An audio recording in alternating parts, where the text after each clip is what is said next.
Voters in Wisconsin have filed 2 new lawsuits challenging Wisconsin's congressional map as a gerrymander. Let's get into it. Hey folks, this is Marina Jenkins, Executive Director of the National Democratic Redistricting Committee, and this is Drawing the Line, a podcast about the maps that shape our democracy and what it takes to make sure every vote counts. All right.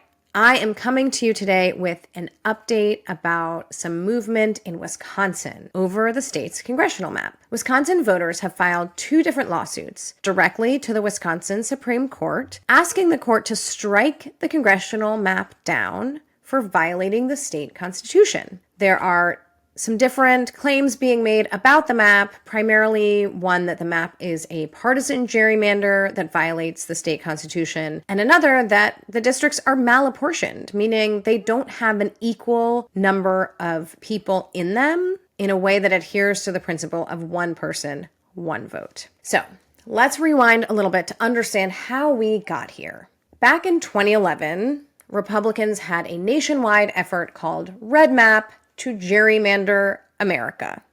And they did so. And Wisconsin was no exception. Wisconsin had gerrymandered state legislative maps and a gerrymandered congressional map through most of the decade, the 2010s. That congressional map has given Republicans an unfair electoral advantage well beyond their share of the statewide vote. Democrats have regularly received more than half of the votes cast in statewide races, but have never secured more than 3 of Wisconsin's 8 congressional districts. All right, so that's where we started, this 2011 map. And then following the 2020 census, the Wisconsin Supreme Court adopted a new congressional map based on the so-called least change principle, which means you don't change much from the map that previously existed. But this least change principle locked in the unfair Republican advantage that existed from 2011 and locked it in for another decade. Why did that happen? In 2021, Governor Tony Evers was sitting in the governor's seat, and Republicans were in control of the legislative chambers. They couldn't agree on new maps. They reached a stalemate. In the redistricting world, we call this impasse.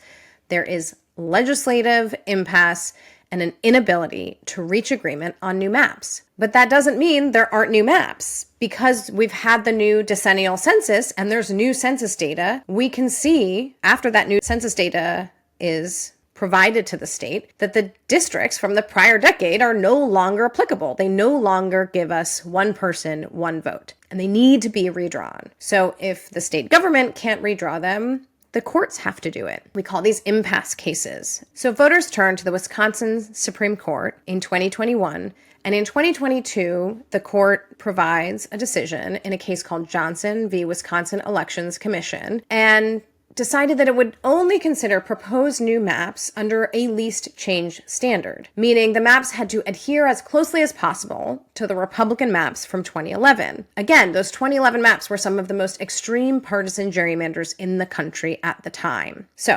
2022, the court says, give us your least change maps and we'll pick among them.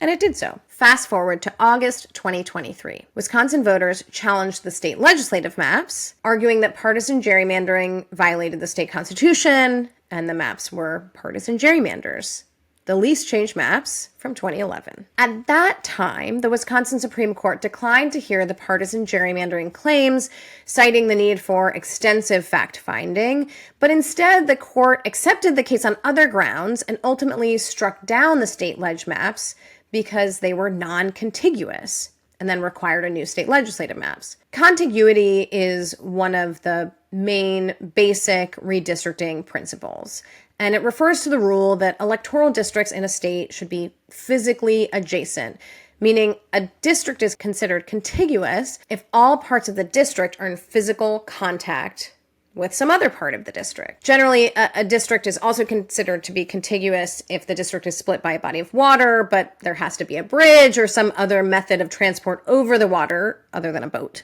connecting the pieces of the district. So in the ruling in 2023, the Wisconsin Supreme Court said the state legislative maps were unconstitutional because they were non-contiguous and there was a new map drawing process put into place that year. So we have new state ledge maps that are more fair in Wisconsin, but the congressional map still remained the same. So here's how we get up to today.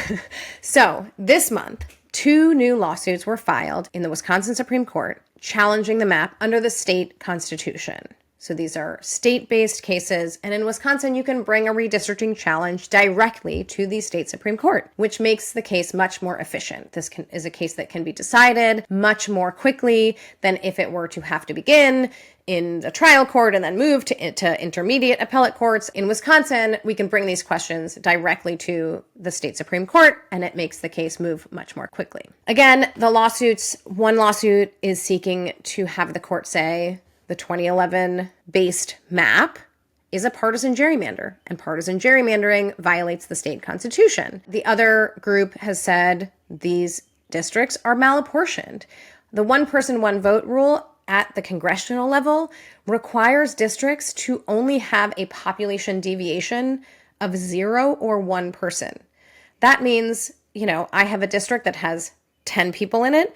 The district next to me can only have 10 or 11 or 9 people in it, but it can't have 12 people in it. That's too big of a deviation. That is actually the rule. So this is a claim that's being made also in Wisconsin. So some really interesting redistricting stuff happening in Wisconsin. And again, this is not a surprise. Wisconsin voters have been suffering under a gerrymandered congressional map since 2011. Wisconsinites are rightly fed up with being forced to vote on an egregiously gerrymandered congressional map that has not accurately reflected the competitive nature of their state for over a decade. Wisconsin voters want and deserve a fair map. The legal challenges that have been brought this month in Wisconsin are a great step toward achieving a more representative democracy for the Badger State and for the country, and finally putting an end to the shameful legacy of the 2011 red map Republican redistricting strategy,